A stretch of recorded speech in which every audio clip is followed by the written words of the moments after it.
Grow your practice, grow your wealth, grow your impact. Find out how to spend less time in the dental chair and more time on the things you love. Welcome back to the Dental Wealth Podcast. Glad to have you back for another session. Today I want to talk about some news that happened, and I always like to look at what's happening in the news and how does that relate to a dental practice, and how does it relate to your business, and what can you do about it, right? So one of the greatest things you can do in life and in business is not just look at people's successes, right? I think it's natural to want to study people's successes, but it's also good to study failures. I think an NBA type study would be like you would look at Daimler Chrysler, and you would look at large, mergers that have failed and businesses that have failed, because you want to learn something not just from the successes in business, but you want to learn from some of the mistakes. And so I was at the gym the other morning, and it came across the TV that JCPenney had filed for bankruptcy. And what I want to do is I want to talk about that. I want to talk about a little bit what happened, and I want to talk about how it relates to a dental practice and what you need to do, especially in the light of COVID, right? So what blessings, in a sense, can COVID do for our business as it relates to JCPenney? And that's kind of like a big loop around, but I want to kind of just talk about what's going on with JCPenney so you have a little context. So think about JCPenney for a minute. And it's funny, as I brought up, now you might instantly, when I say the word JCPenney, you might say right away, well, I already know what's wrong, right? And so there's this natural feeling. It was the same thing with Sears. We all felt that this decline was happening. So I asked to a millennial that works at our office, I said, he works at Tower Leadership. I just said to him, would you ever shop at JCPenney? And his answer was this: my mom took me there, I think, for a pair of jeans when I was younger. No, I would never go there. Maybe for some cheap cologne. Okay. And so that answers it right there. That's the generation. And if you'll ask, Sears, the same thing happened, right? Sears was like our grandparents' store.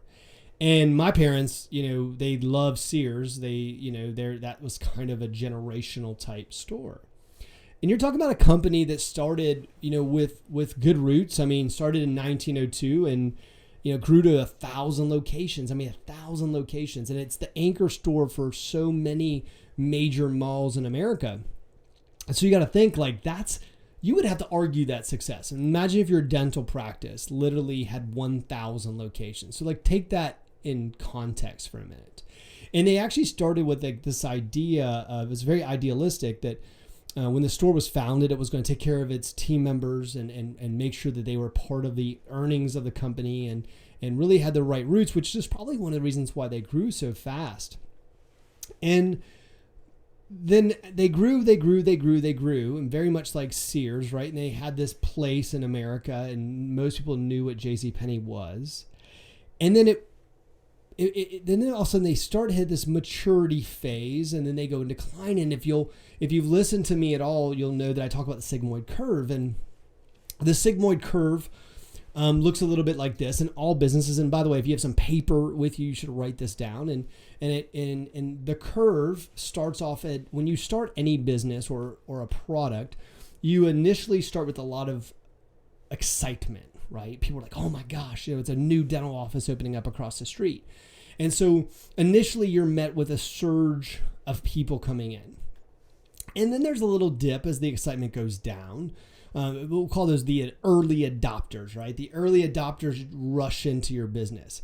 Then there's the vast majority that they want to wait to see what their friends say before they go. And then as you start to hit traction, you start to grow. And then over time, as you grow, then what ends up happening, you start to get complacent. Businesses get complacent. And so they've got established, entrenched management that have been doing the same things for 20 years and 30 years. And then anytime you go to change it, there's pushback. And then eventually the business ends up in decline. And then usually there's a cash infusion before decline. Even with a dental practice, there's typically loans and those types of things that try to have an initial cash infusion. I've seen it happen with sleep medicine. I've seen doctors who are literally on the massive decline, and they go, well, I'll do sleep medicine or something and to go take out a $250,000 loan and that's going to save my business. And it's not, by the way. you're actually doing what most businesses doing, which is exactly what JCPenney's is doing, is there's a problem fundamentally with the business model, but people throw cash at it towards the end. So looking at JCPenney, I want to talk about what happened and how that relates to a dental practice. So over the last 20 years, the company has went through a major decline. And it has about 800 stores, 85,000 employees. And their stock as of this morning is trading at, get this, 16 cents per share. Okay. If that tells you anything about the company. Now, I find it interesting that their chief executive recently said they expect to emerge from Chapter 11 bankruptcy as a stronger retailer. And I don't think that's true. Matter of fact, I'll guarantee you it's not. And it says, well, they'll explore a sale. Well, I hope they do. Because the problem with JCPenney is it finds itself in the middle. In business, you never want to be stuck in the middle. And see, there's two things that happened to JCPenney. One, they never made a change to their business model. And neither did Sears, and neither did Kmart, and neither did Walmart. And you watch what happens over time when you don't make a change. Even Jeff Bezos said that Amazon has at best 20 years, and that's because it's understanding the sigmoid curve. Is that companies, when they're doing well, and this is what has to do with COVID, by the way, when companies are doing well, that's when you make a change. When things are going really, really, really well, when your business is pumping, when you've got a sales system that works, when patients are pouring in the door, believe it or not, that's when you actually change your business model. You look towards the future and say, what does the future hold? Now, how does that relate to COVID? Well, COVID's pushing our businesses and making businesses change. It's forcing that to happen. And the people that change and adapt the best will win. But you have to make a change in your business model. And I want you to hear me when I say that. Because, by the way, your business is no different than JCPenney. And if you think it is, you're wrong.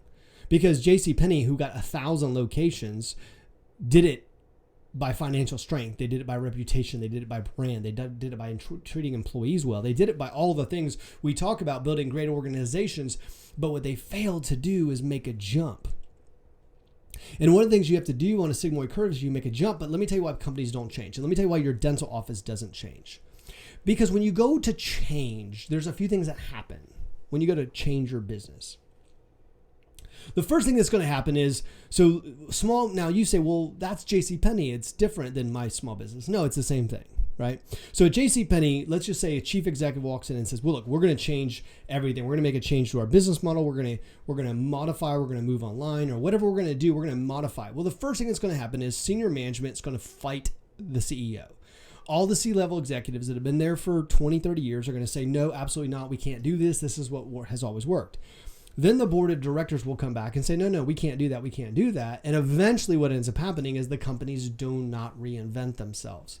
And because they don't reinvent themselves, millennials, like the person I spoke about at the beginning of this podcast, will say, I would never go there. Same thing happens to a dental practice.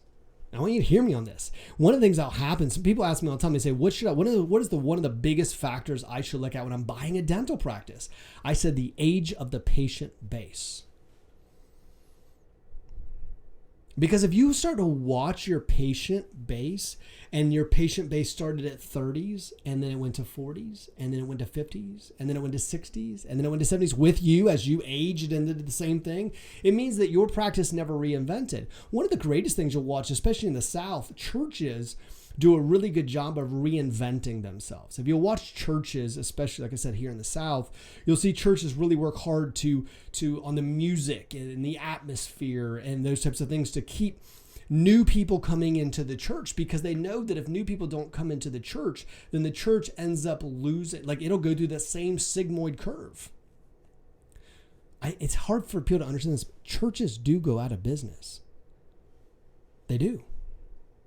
And And the reason why, and man, I don't mean that in a disrespectful way. I just mean it's true. Sometimes you'll see churches that their fellowship ends up falling off. And so businesses have to look at that. And whether you're a church, whether you're a dental office, whether you're at JCPenney, you've got to think about that. Is what am I doing to get ready for the future? What am I doing to engage the future? What am I trying to do to get the newer generation in? What am I trying to do to make movements in my business model? Because if you don't,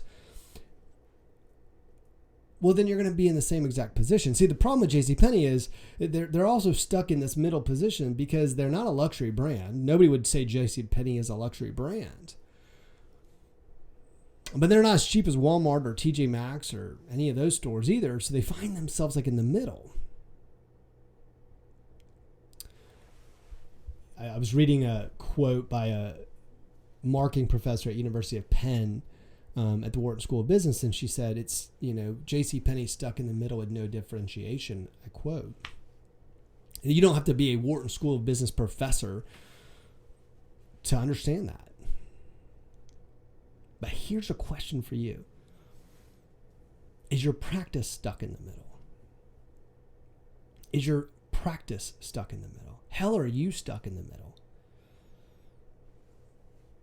I mean, you're talking about JCPenney, a brand that literally lost $268 million the year ending February 1st. And by the way, that's before COVID. They lost $268 million. They were losing $268 million before COVID. Now, how many dental practices were hanging on by a limb before COVID? Great business owners recognize that all of this stuff relates to one another. Like that you have to look at it and say, in my dental practice, like I've got to look at this and recognize that, first of all, I don't want to be stuck in the middle, right? I don't want to be in the middle. I don't want to be a dental practice that is in the middle, which means I'm not the lowest priced person out there. That might be a corporate chain. And I'm not the highest priced person in there. And I don't really differentiate because, and in fact, what ends up happening is when companies go to look at what to do, they just look at each other. One of the biggest problems right now that's happening is that, doctors don't know how to come out of this because they look at each other and they're asking what each other are doing and none of them know what to do. I had a marketing company tell me recently, they said, Eric, you're the only people or person telling clients to grow during this time, and my clients are growing. I've got people right now coming out of COVID doing more coming out of COVID than they did going in, and I told them that would happen. So how do we use this? How do we use this information? How do we use COVID, and how do we use this in our lives, in our business, and how do we look at JCPenney's, and how do we look at how does all this relate? And the what I'll tell you is this. First of all, you're all on a sigmoid curve. And every business, no matter where you are at, and every business needs to make a jump. Everyone needs to change their business model. Everyone needs to be looking ahead at the future. The longer you wait, the harder it is. Because Susie's been up front for 32 years, and she doesn't want to change. Heck, you probably don't want to change. Well, it's easy to see that. Well, I guarantee you the young person who's also maybe 40 years old, whose business is taking off, doesn't want to make a change either. But it's easier to make a change the earlier you are on that curve. Because if you wait till decline, now I want you to think about this for a minute. We're talking about the sigmoid curve. Think about now how hard it is for JCPenney to make a jump. Can JCPenney become innovative? Or is their brand basically done? Just like Sears. I would argue that they probably waited 30 years too long. Maybe even 40 years. They should have been thinking way out in front, but they were happy. They had 1,000 locations, sales were great, and there was no reason to make a change. And so what I will tell you is this, that you are on the sigmoid curve. Your business is somewhere on there. And if your sales have plateaued or declined, you need to make a change. But even if you're doing well, you need to make a change. Coming out of COVID, patients are asking you to make a change. COVID patients are literally asking you, hey, look, what are you going to do that's innovative? And how can you reach out? And because people don't buy commodities. You don't want to be a commodity. That's what ended up happening at JCPenney. By the way, they're a commodity. I always tell people there's a commodity and there's a unique experience. People won't pay more for a commodity. So if you're looking like every other dental practice on there, why would they pay you more? If you look like every other person, if I walk in your office, it's the same person that greets me sitting behind the desk, and the telephone's answered the same as everybody else, and the cost is the exact same, and the experience is the same, why would I pay you more? And isn't that what happened at JCPenney? They could always find it cheaper, and the experience wasn't that great. I mean, who really wants to go into a JCPenney on a Saturday? Right? So what ends up happening is they find themselves in a position where it's easier to go online and buy reduced cost goods than trucking into a JCPenney on a Saturday. But they ended up with all this space and less people coming into it. And they're on a path. They're on decline. I mean, let's just face it. They are on decline. They say they're getting ready for a sale. I hope so, for their own good, that somebody buys them and hopefully changes the name, or but it's, you can see the writing on the wall. And I don't want that for your practice. So make sure you're on the sigmoid curve. If you're on the sigmoid curve, you have to say, what can I do right now to be innovative? What can I do to make a jump? What can I do to make a change? How do I utilize COVID to modify what I'm currently doing in a way that's so unique it will draw patients in? And by the way, the clients that I'm working with that are doing so well, it's because they figured out what to do. We talked through it, strategies, and we said nobody else is going to be prepared to come out of this. They're all going to retract. They're all going to pull back. They won't market. They won't communicate. But that's the opposite of what you should be doing in COVID. You should be over communicating. You should be talking to your patients. You should be talking to the marketplace. You should be marketing. The first thing that people started doing when COVID happened was pull back from marketing, which is the biggest mistake you can make. So we look at sigmoid curve. We say, look, there's a chance here to make a jump. I want to tell you, if you're listening to this and you're like, I just don't, maybe I'm on that sigmoid curve. There's a chance to make a jump. Now's a great opportunity to make a jump and change your business model and become innovative. If you find yourself in the middle and you look like everybody else, the middle is no place you want to be. Your business valuation will not go up over time, not the way it needs to. You're not going to attract awesome, amazing talent. Because, by the way, talent doesn't want to go to the bland, mediocre place either. Would you? Nobody wants to go to mediocre. They want to go to the best. So you don't want to be in the middle for your team experience. You don't want to be in the middle for your patient experience. You don't want to be in the middle price point wise, because if you're arguing right now, insurance is cutting your fees. It's your business model. And so, and when you do go make a change, you need to anticipate the fact that people are going to push back. But you got to remember, you're pushing back on them because you care about them. If you care about people, what you do is you make a change even if they didn't want it. Now look at JCPenney. There's 85,000 employees, 85,000 families, 85,000 people that are counting on this company, and they let them down. I mean, that's kind of hard, right? That's hard, like words, but it's true. And so the company let them down. And so the best thing that they could have done is to push back when somebody pushed back on them. When they said, we're going to make a change to our business, and Susie or Sally said, no, that's just, it won't work, right? That's what people say, by the way. It'll never work. You got to be willing to make that change, because if you don't, you're letting Susie and Sally and everyone else down. And heck, you're letting your own family down.